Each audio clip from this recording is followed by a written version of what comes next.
Silakan moderator dinaikkan, saya ketik YouTube dulu.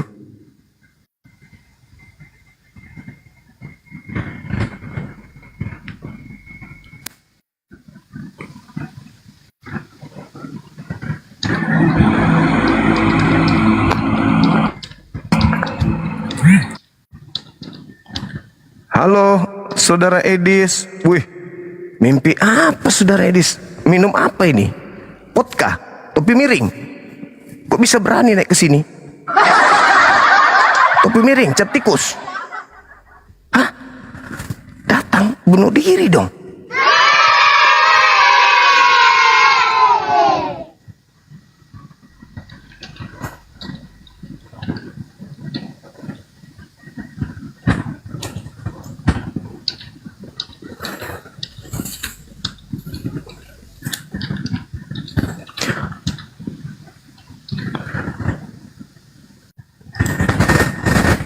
Ayo teman-teman, silakan minta permintaan, bisa buka kamera, kita diskusi lagi. Yang ini yang paham betul Bible, bukan yang melilit lidah menghindari kebenaran.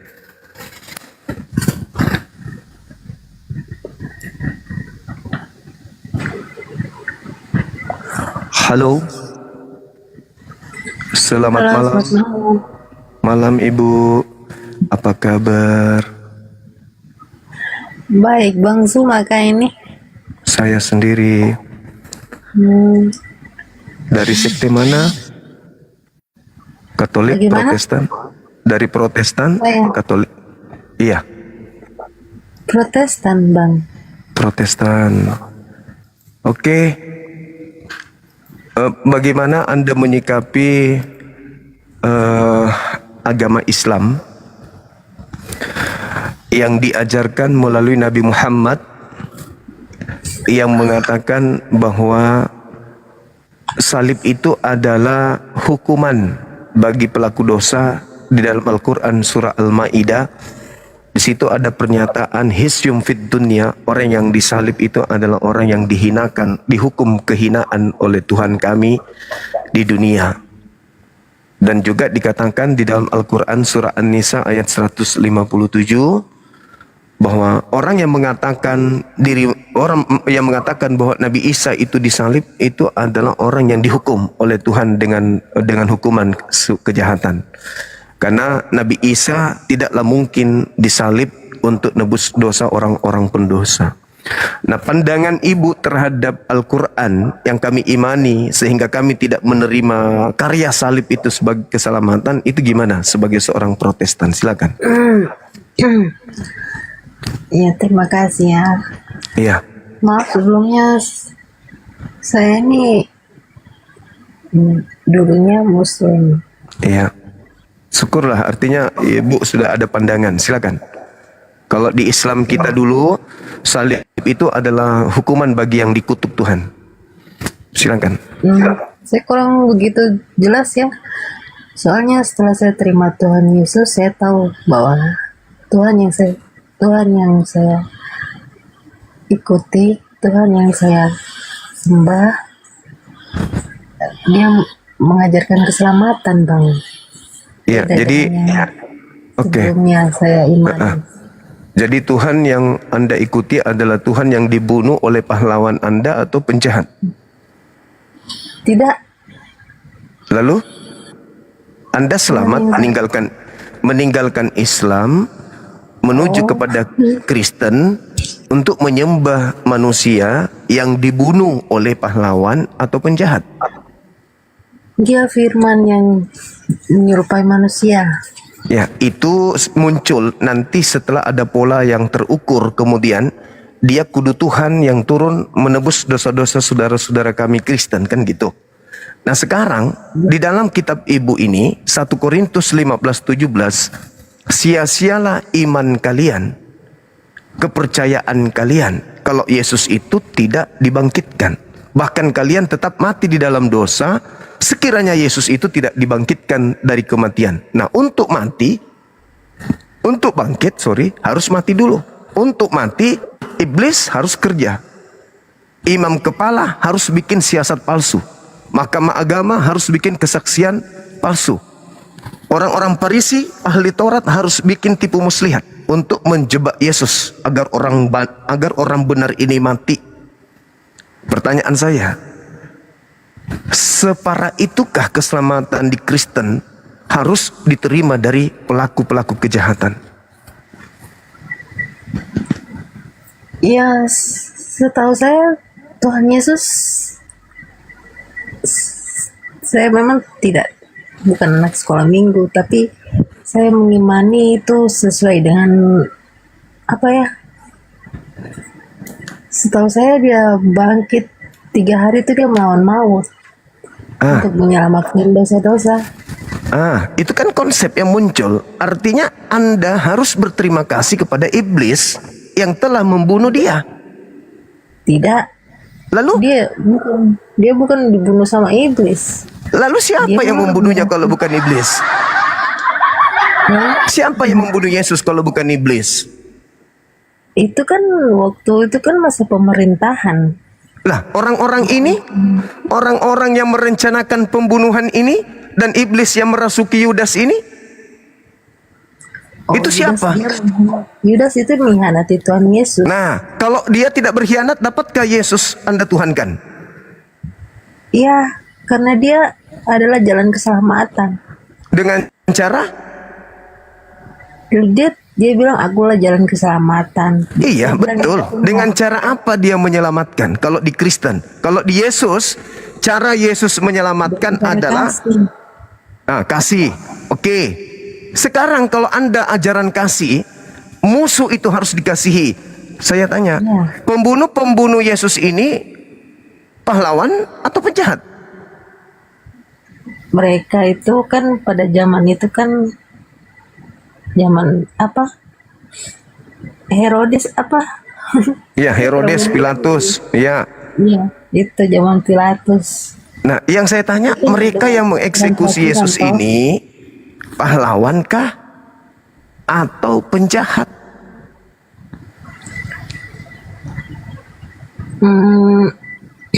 Apa yang pembunuhnya? Iya, yang melakukan siasat, yang melakukan tipu muslihat, yang melakukan kesaksian palsu, sampai pada endingnya Yesus ingin dibunuh mereka dan mereka eksekusi benar-benar pembunuhan itu. Tapi di Islam, ketika iblis berkongko-kongko ingin membunuh rasul utusan Tuhan ini, Allah selamatkan nabinya. Tapi kalau di Kristen betul-betul mati untuk menyelamatkan Kristen katanya. Nah, maka muncul pertanyaan, para pembunuhnya ini pahlawan atau penjahat? Mereka itu kan kayak sudah kayak di hukum Taurat toh. Jadi Tuhan Yesus yang menggenapi. Lah, ya itulah yang saya maksud, saudariku. Pelaku tindakan pembunuhan ini pahlawankah untuk Kristen atau penjahat? Ya, mau bilang pahlawan atau bagaimana saya juga kurang mengerti. Yang setahu saya, yang saya imani, dia itu menebus. Ya, menebus dosa kalian dengan cara dibunuh. Dia dia menyerahkan sendiri untuk bunuh diri maksudnya? Tidak, dia menyerahkan diri. Iya, maksudnya bunuh diri atau gimana? Dia memang sudah dituliskan gitu, dia harus kayak itu pikul salib. Itu dituliskan di mana? Yesus ketika ingin dibunuh di Yohanes 37, Yesus mengatakan apa? Kalian ingin membunuhku karena tidak ada firmanku di dalam diri kalian. Bahkan di tempat-tempatnya dikatakan, iblislah yang menjadi bapakmu, dan kamu mau melakukan keinginan bapakmu, yaitu membunuh aku. Berarti para pembunuh Yesus ini adalah anak-anak iblis. Nah, yang saya pertanyakan kepada saudari saya, kalau pembunuh Yesus itu adalah anak-anak setan, Kristen yang menerima upah dari kerja anak-anak setan ini apa? Setan juga kah?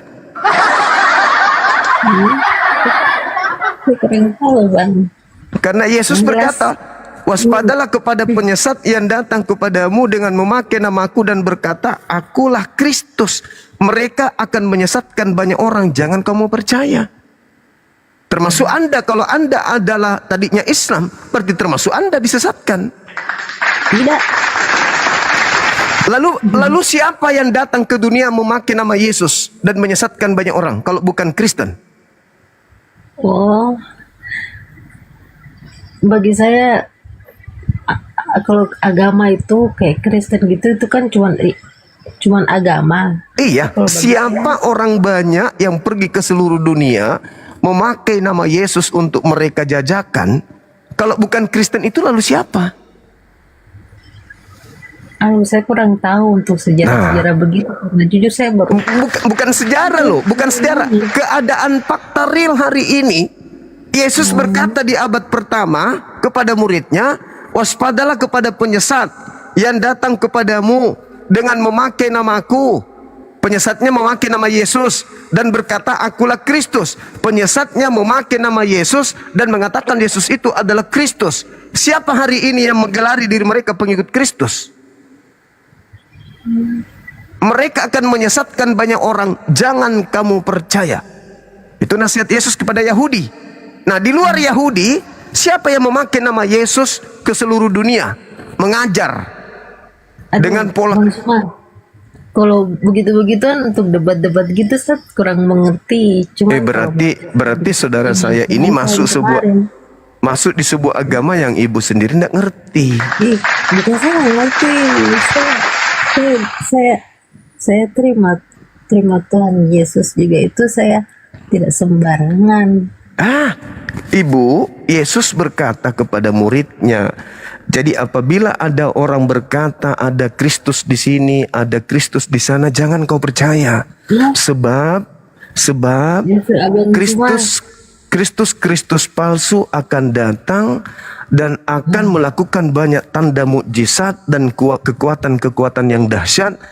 Kiranya dia menyesatkan orang-orang pilihan juga. Jadi ada Yesus palsu yang datang menyesatkan banyak orang. Siapa? Ya, yang datang kepada siapa itu siapa? Tidak, itu. Siapa? Itu kalau Roh Kudus. Nah, itu siapa? Itu siapa yang datang pakai nama Yesus ke saudara saya ini? Siapa? Saya tidak tahu ya Bang. Nah, itu dia. Jelas Roh Kudus yang berbicara. Itu menurut Anda Roh Kudus, tapi Yesus mengatakan waspadalah kepada penyesat yang datang kepadamu memakai namaku, mengatasnamakan aku. Lihat endingnya saudari, di dalam Matius 7 nomor 22-23. Pada hari terakhir nanti banyak orang berseru kepadaku, Tuhan, Tuhan, bukankah kami bernubuat pakai namamu, mengusir setan pakai namamu, bermujizat pakai namamu juga? Apa kata Yesus? Pada hari itulah aku akan berterus terang kepada mereka, enyahlah daripada aku, kalian adalah pembuat kejahatan. Aku tidak mengenal kalian. Nah, itu siapa yang memanggil pakai nama Yesus? Itu siapa? Itu kalau kita mengimani secara Kristen, kita pergi ke gereja, pergi beribadah, tapi kalau kita tidak. Siapa yang memanggil Yesus dengan panggilan Tuhan? Siapa yang memanggil Yesus bermukjizat pakai nama Yesus? Itulah buah dari nabi palsu. Itu kata Yesus, waspadalah kepada nabi-nabi palsu yang datang kepadamu menyamar domba padahal dia adalah serigala yang buas. Salah itu. Kok salah? Sekarang yang digelari domba siapa? Yahudi atau Kristen juga? Abang terlalu bolak-balik ya. Enggak. Kan nabi palsunya datang. Nabi palsunya itu kata Yesus datang kepada muridnya, nyamar-nyamar Yahudi tapi bukan Yahudi. Dia akan menyesatkan banyak orang. Tanda-tanda dari penyesat itu adalah memanggil aku Tuhan, bernubuat pakai namaku, bermujizat pakai namaku, mengusir setan pakai namaku. Itu tanda dari buah nabi palsu. Iya, memang. Nah, siapa itu? Yahudi atau Kristen? Itu nabi-nabi palsu itu nanti di akhir zaman. Oh, siapa bilang? Nabi-nabi palsunya datang kepada muridnya di tahun 33, kok akhir zaman? Iya. Loh, Yesus bicara sama orang yang hidup zamannya. berbicara pada orang yang ada di zamannya kok akhir zaman, Ibu. Waspadalah kepada nabi-nabi palsu yang datang kepada kamu. Kamu di situ siapa? Itu tuh untuk umat kita. Inilah kalau penyesat. Kalau penyesat itu selalu berbicara melawan data. Penyesat itu selalu melawan data. Sama seperti iblis yang datang ke Adam melawan data. Pasti melawan data. Itu iblis. Jelas-jelas Yesus berpesan kepada Bani Israel, ke umatnya. Jadi saya simpulkan, Ibu, saudari saya, mohon maaf. Kristen itu menyembah Yesus yang bukan anak Maria. Kalian kedatangan makhluk gaib.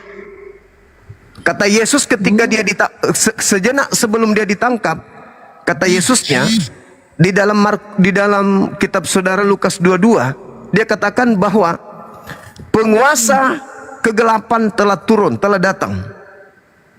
Saatnya mereka bereaksi. Begitu juga ketika dikatakan dalam Yohanes 14 nomor 30, bahwa tidak lama lagi aku berkata-kata dengan kalian, sebab penguasa dunia yaitu iblis telah datang dan sedikit pun tidak berkuasa atas diriku. Berarti iblis tidak berhasil membunuh Yesus, karena tidak berkuasa sedikit pun terhadap diriku.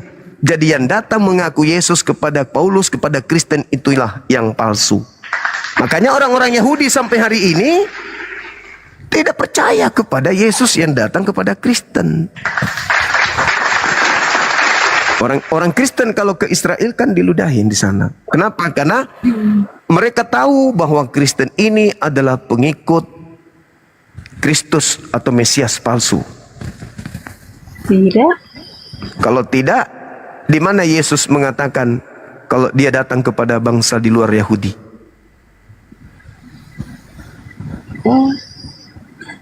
Saya sudah bilang, saya kurang begitu paham ya. Yesus berkata, ibu saudaraku, Yesus berkata kepada Bani Israel, aku diutus hanya kepada domba yang sesat dari Bani Israel.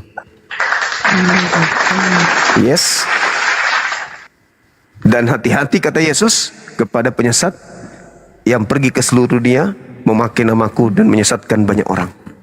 Iya, nanti itu kan di akhir zaman. Bukan akhir zaman. Kenapa harus di akhir zaman? Yesus mengatakan di saat itu juga. Bukan dikatakan akhir zaman. Maksud Yesus, kalau aku yang datang, itu adalah tanda akhir zaman. Kalau aku yang datang, tapi akan banyak yang datang, mengaku-ngaku aku, tapi itu bukan aku. Iya memang.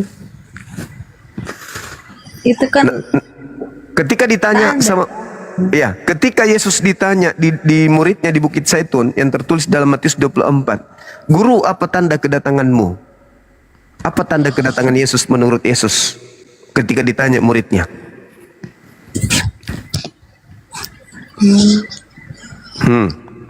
Aku akan nampak di tengah langit dan seluruh manusia akan melihat aku. Apakah itu sudah terjadi?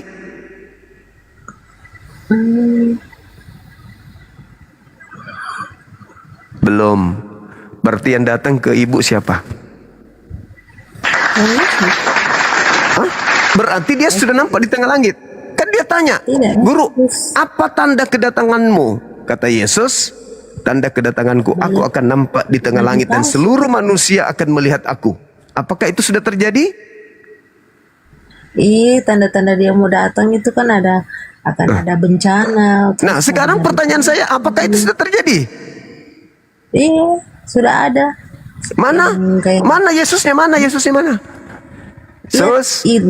Bukan Tuhan Yesus yang datang. Kalau Tuhan Yesus yang datang itu di dalam Alkitab. Tanda-tanda Tuhan Yesus datang itu akan ada bencana, itu sudah ada. Terus akan ada kelaparan, kayak kesusahan ekonomi gitu. Terus apa lagi ya yang menyerupai dia nanti? Kok nanti? Bisa ini. Kok nanti Yesus bicara sama orang yang hidup di zamannya? Kok nanti? Ada di dalam Alkitab itu toh. Yes. Matius 24 itu, saudara. Ketika ditanya di Bukit Zaitun, datang murid-muridnya bertanya, "Guru, apa tanda kedatanganmu? Tolong jelaskan." Apa jawaban Yesus? "Hati-hati, sebab akan banyak penyesat datang kepada kamu memakai namaku. Kalau tidak ada tanda itu, jangan kau percaya." Nah, terus apa tanda kedatanganmu? "Aku akan datang seperti kilat yang memancarkan cahaya dari timur sampai ke barat. Aku nampak di tengah langit sebagai anak manusia, dan seluruh manusia akan melihat aku." Matius 24, nomor 29, nomor 30. Apakah itu sudah terjadi? Belum. Jadi yang datang, kata Yesus, kalau tidak ada tanda itu, percaya atau jangan percaya? Matius 23, nomor 24, 25, 26. Kata Yesus, percaya atau jangan percaya? Jangan percaya. Jadi kalau saudari saya ini, misalnya saudari ini adalah keluarga saya, datang ke rumah, "Bang Suma, saya sudah murtad." "Kenapa bisa, Dek?" "Saya ketemu dengan Yesus." Langsung ku kasih dalilnya. "Nih, baca. Kalau ada yang mengaku kepada kamu Yesus, tapi tidak ada tanda-tanda ini, jangan kamu percaya." Itu dalil. Karena itu adalah penyesat. Dia akan memakai namaku, kata Yesus. Penyesat itu akan datang memakai namaku dan berkata, "Akulah Kristus." Jangan kamu percaya. Sebab, nomor 24-nya kata Yesus, Kristus palsu dan nabi-nabi palsu akan bermunculan dan melakukan tanda-tanda yang dahsyat dan mukjizat-mukjizat, sekiranya mungkin menyesatkan orang-orang pilihan juga.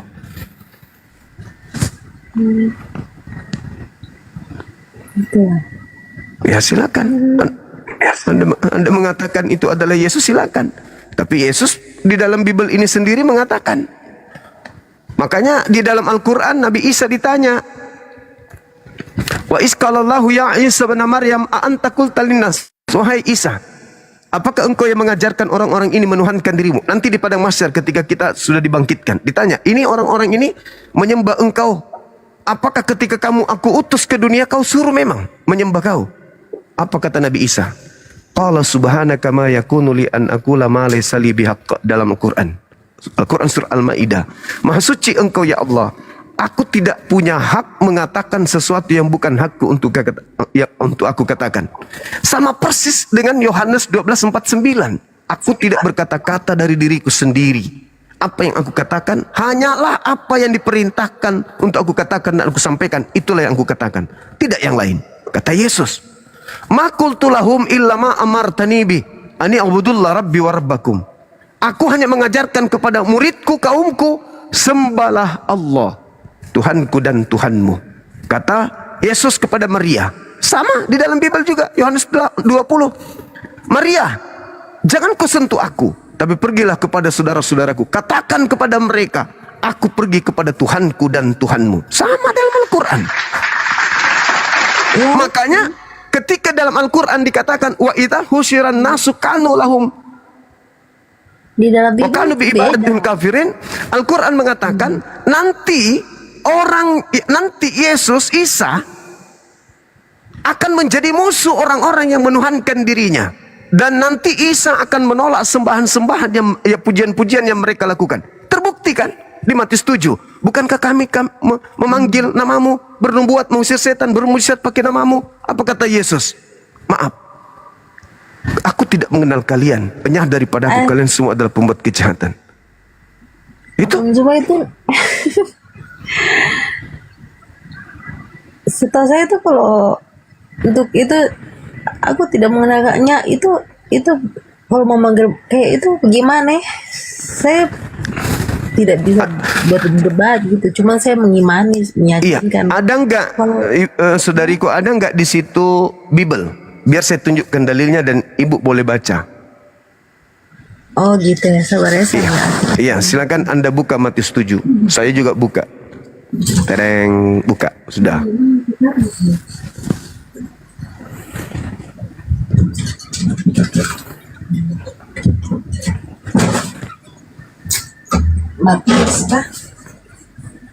Matius 7. Kecil ya. Saudari ini orang Indonesia kan? Iya toh. Masih makan tahu tempe? Jangan menghina Bang, itu nama belakangku ada nama Jawa itu toh. Oke, berarti saudari saya cerdas, pintar karena masih makan tahu tempe. Itu maksud saya. Artinya mudah memahami penjelasan yang ada dan juga mudah mengerti ketika ada yang tertulis di Bible. Silakan. Matius 7. Matius 7. Matius pasal 7 ayat dari 15 sampai nomor 23. Kita baca satu perikop. Kata temanku Kristen, nggak ngerti kita kalau nggak baca satu perikop. Diikuti, Seng. Matius pasal 7. Iya, kalau dia suruh baca kita satu kitab, kita baca. Disuruh baca satu kontainer pun kita ikutin. Matius 7 nomor 15. Matius pasal 15. Matius 7 nomor 15. Matius 7 ayat 15. Iya.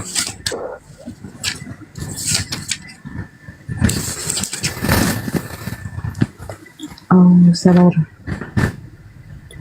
waspadailah terhadap nabi-nabi palsu yang datang kepadamu dengan menyamar sebagai domba, tetapi sesungguhnya mereka adalah serigala yang buas. Dari buahnya kamu akan mengenal mereka. Dapatkah orang memetik buah anggur dari semak duri atau buah atakah dari rumput duri? Demikianlah setiap pohon yang baik menghasilkan buah yang baik, sedangkan pohon yang tidak baik menghasilkan buah yang tidak baik. Tidak mungkin pohon yang baik menghasilkan buah yang tidak baik, ataupun pohon yang tidak baik menghasilkan buah yang baik. Setiap pohon yang tidak menghasilkan buah yang baik akan ditebang dan dibuang ke dalam api. Jadi dari buahnya kamu akan mengenal mereka. Bukan setiap orang yang berseru kepadaku, Tuhan, kecuali akan masuk ke dalam kerajaan surga, melainkan orang yang melakukan kehendak Bapa yang di surga. Kehendak Dia, Tuhan Yesus. Kehendak Bapa loh. Jangan dipelintir. Tuhan Yesus itu Bapa.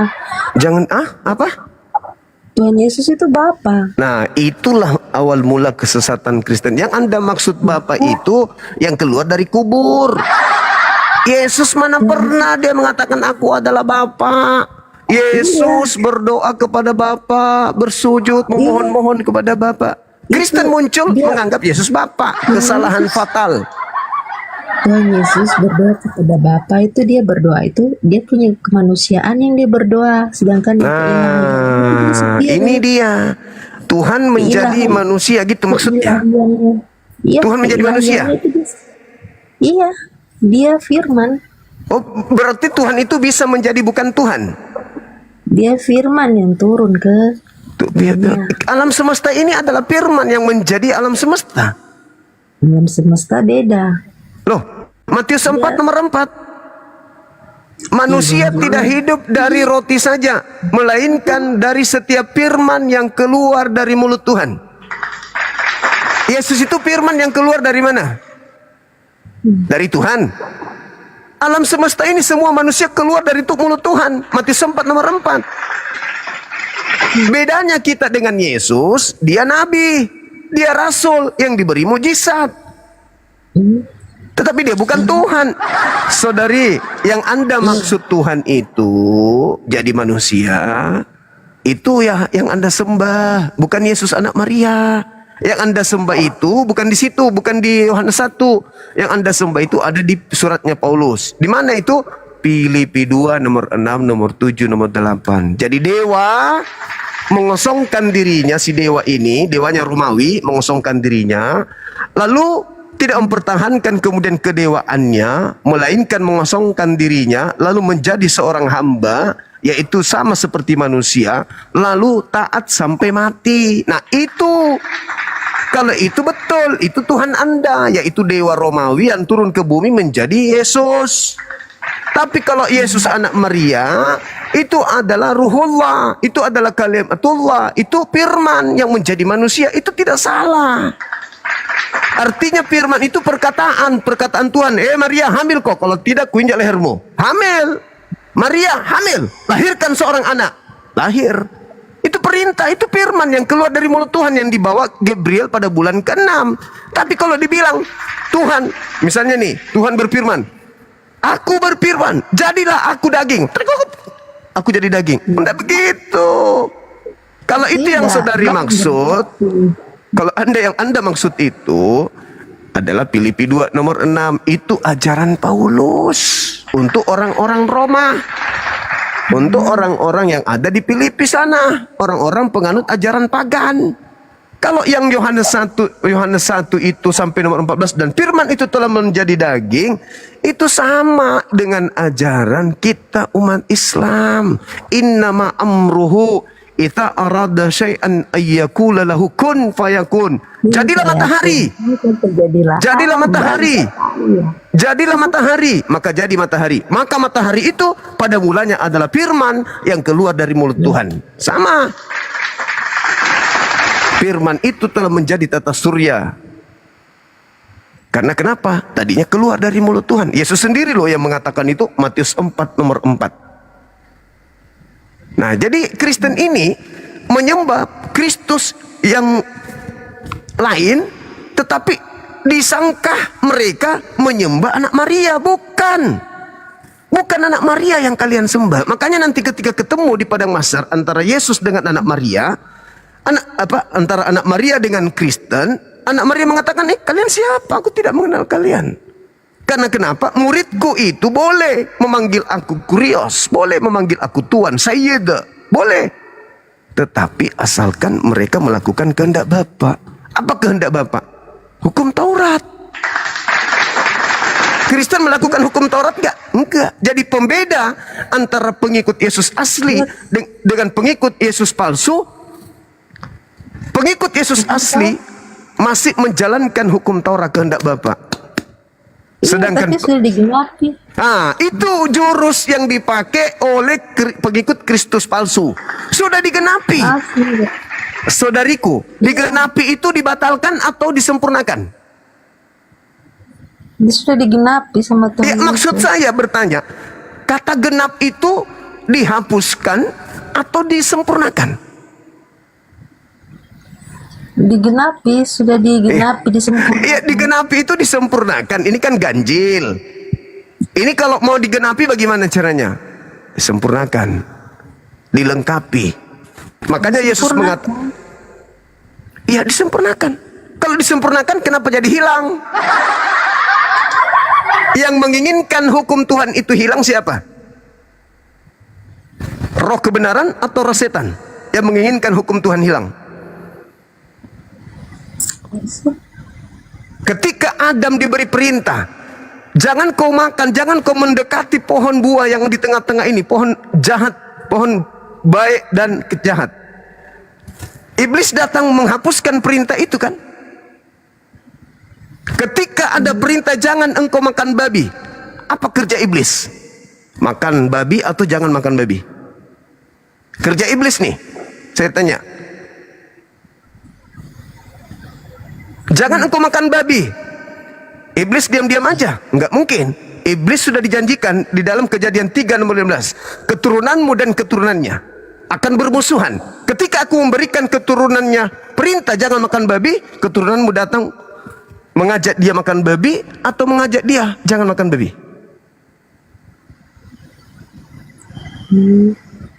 Itu dulu. Ketika perintah Tuhannya ibadah hari Sabtu, iblisnya datang mengajak ibadah apa? Melawan hukum Tuhan itu dengan cara apa? Jangan ibadah Sabtu, tapi hari Minggu. Ketika perintah Tuhannya, jangan ada Tuhan lain selain aku. Akulah Tuhan, jangan ada yang lain. Yesaya 43 nomor 10. Engkaulah saksi-saksiku, tidak ada Tuhan yang dibentuk. Yesus dibentuk jadi daging. Tidak ada Tuhan yang dibentuk sebelum aku, dan tidak ada Tuhan dibentuk setelah aku. Yesus dibentuk jadi daging. Tuhankah dia? Bukan. Iblisnya datang mengajarkan apa? Ketika Tuhan mengatakan tidak ada Tuhan yang dibentuk menjadi apapun, iblis datang mengajarkan apa? Ada loh Tuhan dibentuk jadi daging. Ketika Tuhan mengatakan sunat, potong si ucok, iblisnya datang mengatakan apa? Potong atau jangan potong? Iblis akan datang selalu berlawanan dengan perintah Tuhan. Ketika Yesus mengatakan, aku diutus hanya kepada domba yang sesat dari umat Israel, iblisnya datang mengatakan apa? Yesus diutus untuk seluruh umat manusia. Ketika Yesus mengatakan, aku tidak dapat berbuat apa-apa dari diriku sendiri, iblisnya datang mengatakan apa? Yesus maha kuasa. Iblis akan selalu mengajarkan ajaran yang bertentangan dengan Tuhan. Makanya tadi kehendak Bapa, melainkan yang melakukan kehendak Bapa. Kehendak Bapa sunat atau jangan sunat? Kehendak Bapa sembah Yesus atau jangan sembah Yesus? Kehendak Bapa makan babi atau jangan makan babi? Nih, gimana nih Bang? Ayo, hati-hati, hati-hati dengan penyesat. Hati-hati. Yesus sudah bilang, waspadalah, waspadalah, waspadalah, waspadalah. Untung ada Islam datang. Oh gitu. Inilah tujuan Islam datang, membersihkan orang-orang, membersihkan Nabi Isa dari orang-orang kafir. Tujuan kami Islam itu diutus itu. Nabi Musa diutus untuk kaumnya, ya Bani Israel, inni rasulullahi ilaikum. Yesus Isa alaihissalam turun, ya Bani Israel, inni rasulullahi ilaikum. Nabi Muhammad turun, ya ayuhan nas, inni rasulullahi ilaikum jami'a. Tak ada Yesus mengatakan aku diutus untuk seluruh umat manusia. Enggak ada. Enggak ada Musa mengatakan.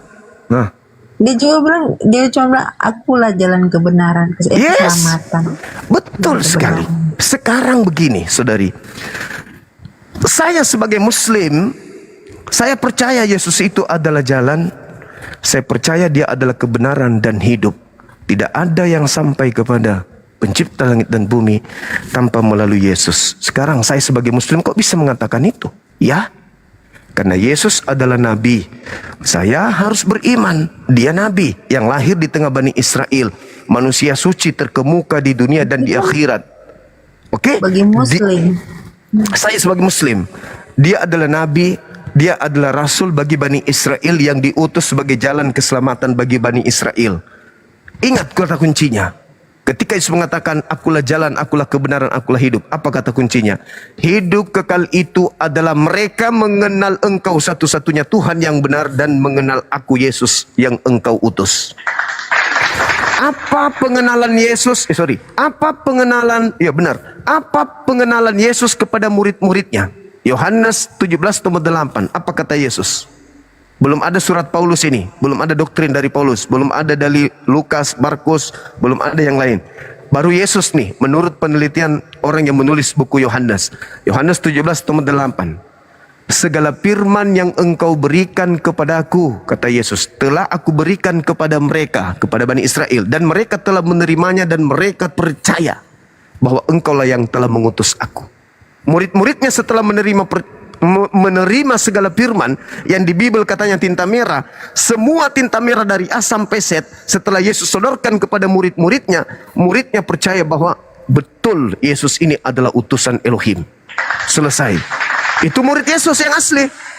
Selesai. Segala firman, tidak ada lagi yang lain. Nah, bagaimana Yesus mempersaksikan dirinya? Yesus di dalam Yohanes 5:36, ada kesaksianku yang lebih penting dari kesaksian Yohanes Pembaptis. Apa itu? Bahwa semua mukjizat yang aku lakukan, mukjizat itulah yang bersaksi tentang aku, bahwa Bapa yang telah mengutus aku. Nah, sekarang Yesus bersaksi tentang dirinya sebagai utusan Bapa, utusan Tuhan, atau Tuhan itu sendiri. Kesaksian Yesus loh. Kalau pendeta, oh Yesus itu Tuhan sendiri. Pendeta. Jemaat gereja, Yesus itu Tuhan sendiri. Tuhan sendiri. Tanya Yesus, Yesus, kak dia sini.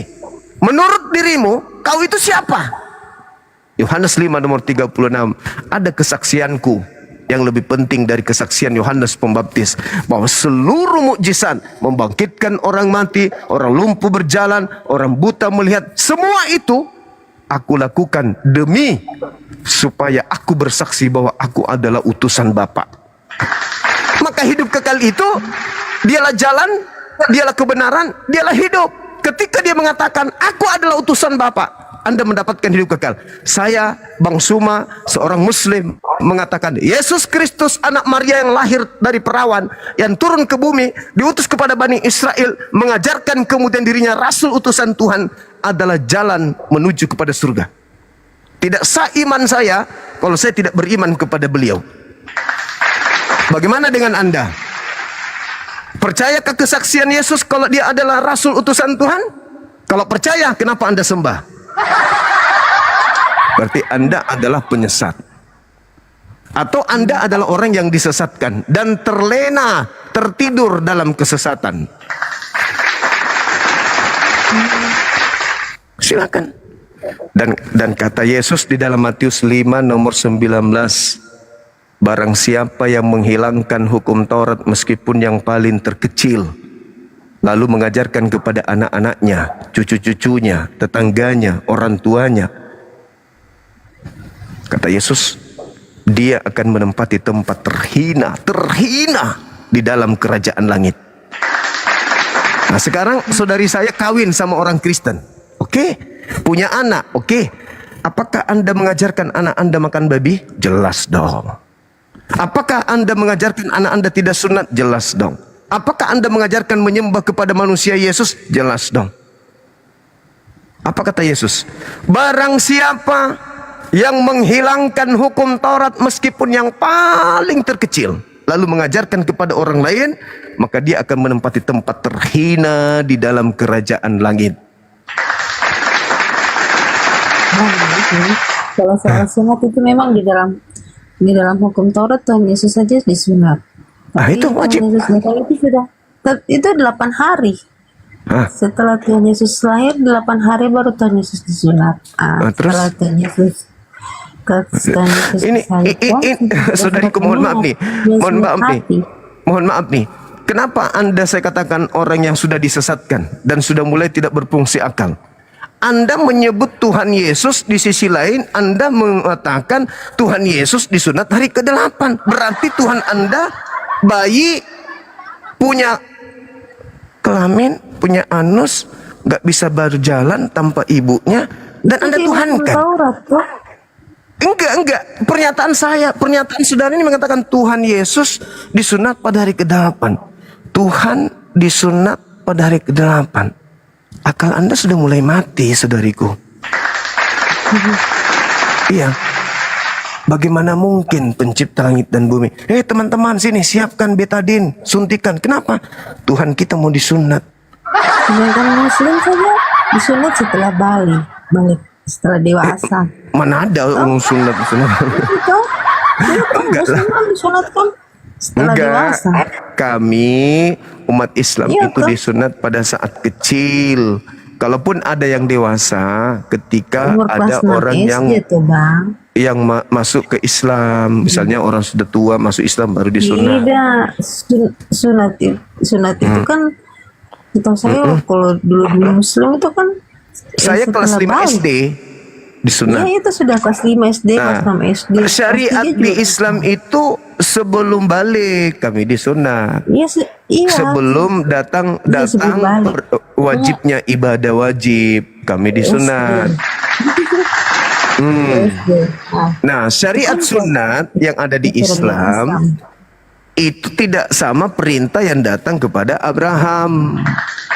Tidak dikatakan bahwa wajib 8 hari. Tidak, yang diwajibkan itu adalah sunat. 8 harinya itu sunnah. Abraham sunat usia 80 tahun. Saya kurang tahu kalau soal. Nah, Ismail disunat usia kisaran 14 tahun. Yang jelas intinya yang setahu saya di dalam Alkitab selisih dengan Ishak maksud saya. Jadi orang sunat hati. Sunat hati itu tahu nggak yang ada di Ulangan itu? Lucu itu kalau kita bahas. Sunat hati itu istilah Tuhan, istilahnya Nabi Musa kepada orang-orang yang sombong kepada perintah Tuhan. Kamu sudah melihat kuasa Tuhan, kau diselamatkan, lautan sampai dibelah, kok kamu masih sombong? Kau minta makanan sudah diturunkan dari langit, daging langsung kau makan, kok masih sombong? Kok masih angkuh? Sunat hati itu melembutkan hati memangkas kesombongan, supaya tunduk kepada perintah-perintah Tuhan. Orang yang sombong diperintahkan jangan makan babi, tetapi masih makan babi, itu tidak sunat hati. Bagaimana mau sunat hati? Perintahnya jangan makan babi. Kalau makan babi itu bagi Muslim kan haram. Haram Kalau memang. kalau di Tuhan Yesus yang diperbarui ini, setelah Tuhan Yesus datang, sesuatu yang dimuntahkan kembali itu haram. Tidak ada hubungannya. Matius 12, Matius 15 tak ada hubungannya dengan babi. Orang-orang Yahudi lagi makan, lewatlah orang-orang Farisi. Menu makanan yang ada di situ tidak ada babi, karena mereka orang Yahudi sampai detik ini haram makan babi. Makanya mereka disebut domba, karena mereka hanya tidak makan babi. Kalau kalian disebut domba, lucu, karena domba kok makan daging babi.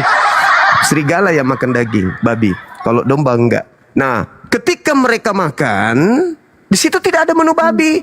Orang-orang Farisi bertanya, kenapa muridmu makan tidak cuci tangan? Jadi itu yang dibahas itu cuci tangan atau tidak cuci tangan. Apa kata Yesus? Bukan yang masuk ke dalam mulut yang menajiskan, tapi yang keluar. Orang Kristen datang, orang Kristen mengatakan, oh artinya babi boleh masuk dong. Kalau begitu narkoba juga boleh dong. Itu Yesus tidak mengenal Kristen loh Bang. Apa? Tuhan Yesus itu datang tidak membawa agama. Siapa bilang? Tidak. Agama itu apa? Damai sejahtera. Itu kan berbagi. Agama itu damai. Agama itu tidak kacau. Tuhan Lawan Yesus kata dari lawan kata dari kacau apa? Agama. Saudari, lawan kata dari kacau apa? Damai kan? Yesus datang mengajarkan damai kan? Ketika orang itu melanggar perintah Tuhan, damai enggak? Enggak. Ketika orang itu taat kepada perintah Tuhan, damai enggak? Damai. Damai hatinya, damai hidupnya. Miskin pun dia tetap damai. Kenapa? Karena dia bersatu dengan Tuhannya. Itu agama. Matius 5 nomor 20, apa kata Yesus? Jika hidup keagamaanmu tidak lebih baik dari ahli Taurat, kamu tidak akan masuk surga. Berarti agama yang masuk surga menurut Yesus, pertama syaratnya agama dulu. Kalau Kristen bukan agama, berarti Kristen sudah tidak masuk surga. Karena kata Yesus, syarat masuk surga adalah memiliki agama yang lebih baik, yang lebih sempurna daripada Matius 5 nomor 20. Nah sekarang apakah Kristen lebih baik dari ahli Taurat? Enggak dong. Kenapa umat Islam itu kemudian tekun 5 kali sehari sujud kepada Tuhannya, padahal Tuhannya mereka tidak lihat? Karena mereka sunat hati. Mereka memangkas keinginan daging pada saat mereka masih menggaplek. Tak bunyi azan. Allahu Akbar, Allahu Akbar. Hati terpangkas, keinginan daging terpangkas. Tinggalkan gaplek, sujud wudhu menuju kepada pencipta. Di masjid tidak ada patung Tuhan. Di masjid tidak ada foto Tuhan. Tapi hati mereka sudah cuman bikinan manusia. Tuhan Yesus larang menyembah patung. Iya, tapi Katolik bikin patung. Nah, seperti itu adanya. Seperti itu adanya. Makanya datangnya tuh Protestan. Nah, saudariku, Anda membaca Matius 7 kan tadi? Pohon yang tidak baik tidak mungkin menghasilkan buah yang baik. Apabila sebuah pohon menghasilkan buah yang tidak baik, bukan buahnya, tapi batangnya yang ditebang dan dilemparkan ke dalam api neraka. Katolik dari mana? Dari Paulus. Protestan dari mana? Dari Paulus. Kalau Anda mengatakan Katolik jelek, berarti satu batang dengan Anda. Kata Yesus, apanya yang ditebang? Batangnya. Kalau batang ditebang, mau dia Katolik, mau dia Protestan, mau dia Advent, ditebang batang, semua neraka. Selesai. Itu kata Yesus. Gimana? Matius 7:15 tadi. Matius 7:15, 16, 17. Dari buahnya, batangnya yang ditebang. Jadi kalau ada terlihat dari salah satu buah di situ yang rusak, memanggil aku Tuhan, bernubuat, mengusir setan, bermujizat pakai namaku, tapi tidak melakukan kehendak Bapa, apa yang ditebang? Pohonnya. Buahnya. Enggak, coba baca dalilnya. Bukan buahnya. Kalau ditebang kalau batangnya ditebang, maka buahnya semua ikut hancur mati di neraka. Itu maksudnya itu kan Kenapa? itu kan maksudnya dari ayat itu maksudnya kita membawa Injil menyebut-nyebut nama Tuhan, tapi kalau kelakuan kita jelek itu Tuhan tidak mengenal kita. Oh, bukan. Tebang pohonnya. Kan berbicara mengenai nabi, saudariku. Kalau berbicara nabi berarti berbicara pengikut. Kalau pengikutnya salah, kalau di Islam nih ya, contoh di Islam. Kalau umat Islam itu melakukan, misalnya dia merusak tempat ibadah orang lain, apakah agamanya yang salah? Tidak. Kenapa? Karena tidak ada dalam kitab sucinya umat Islam untuk merusak rumah ibadah, malah dilarang. Berarti yang salah buahnya. Buah yang salah. Bukan buku kitabnya, bukan Al-Qur'annya yang mengajarkan itu. Tapi buahnya sendiri yang mau, bukan batangnya. Ini batang nih, ini batang. Bukan ini yang ditebang, buahnya yang salah, oknumnya. Tapi kalau yang ini makan babi, siapa yang melarang? Ini sendiri. Dari mana itu muncul? Paulus. Ibadah minggu dari sini. Siapa yang ngajarkan? Bapak gereja. Awal mula. Maka siapa yang harus ditebang? Apakah oknumnya? Tidak. Ini yang harus ditebang, batangnya. Karena inilah orang Kristen salah. Karena inilah yang mengajarkan mereka menyembah Yesus. Karena Pauluslah yang mengajarkan kemudian orang Kristen mengharamkan segala yang dihalalkan dan menghalalkan segala yang diharamkan. Berarti yang harus ditebang siapa? Oknumnya? Bukan. Lalu ajarannya.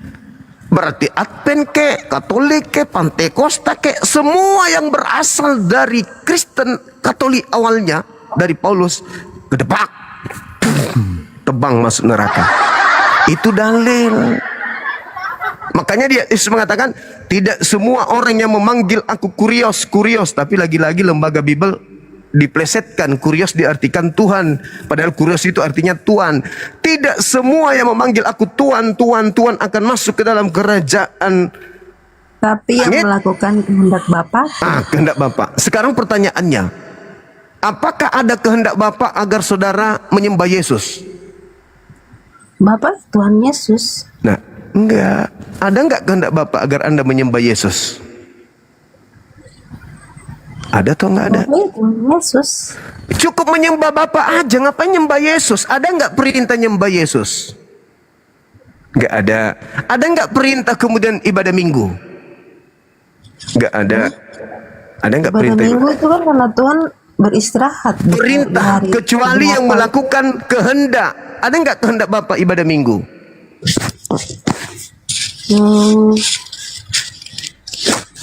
Maksudnya?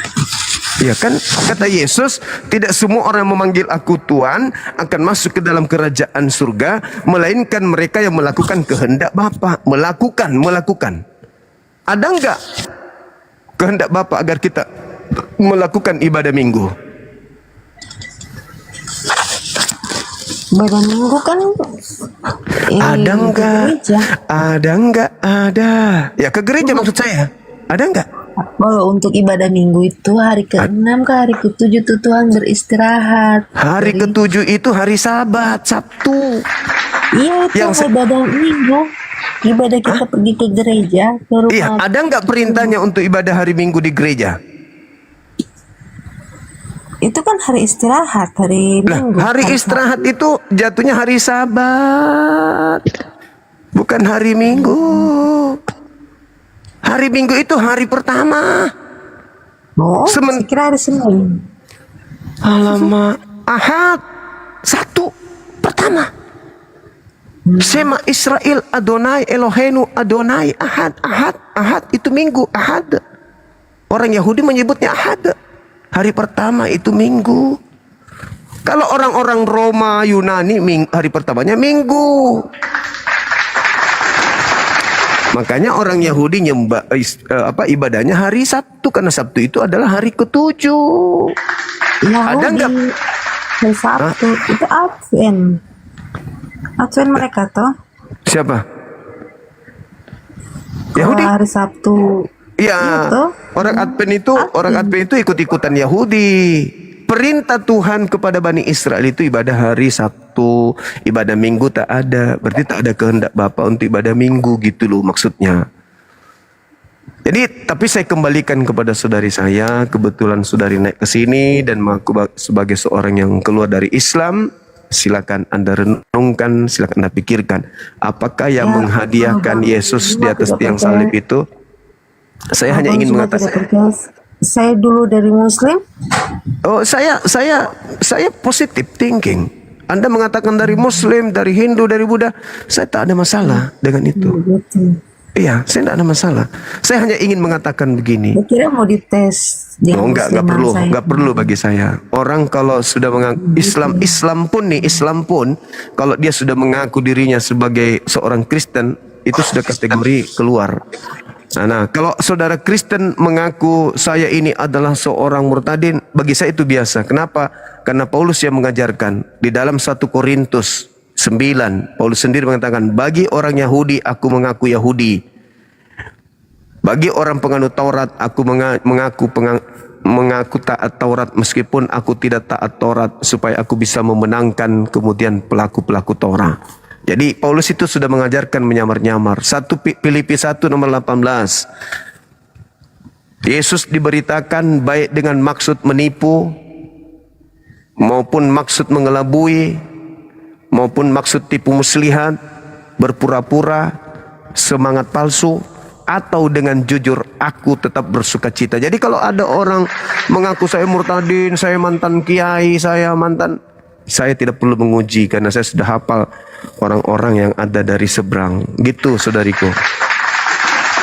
Saya hanya ingin mengatakan terakhir sebelum Anda turun, kalau sekiranya Yesus itu adalah juru selamat bagi Anda, maka coba Anda renungkan, Yesus tidak akan menjadi juru selamat tanpa ada iblis yang bekerja di belakang.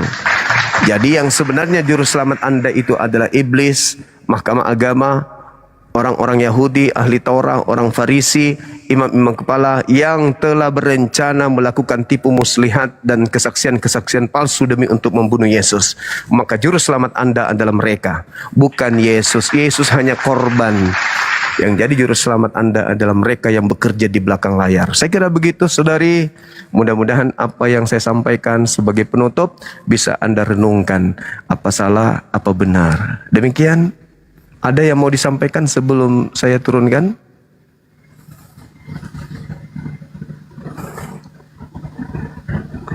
Halo? Oke. Saya rasa saudari kita ini sudah pamit. Gak apa-apa, kita hargai. Silakan Anda istirahat, renungkan apa yang saya sampaikan. Halo, selamat malam. Halo malam juga Abang Kusuma. Iya, bisa buka Karema.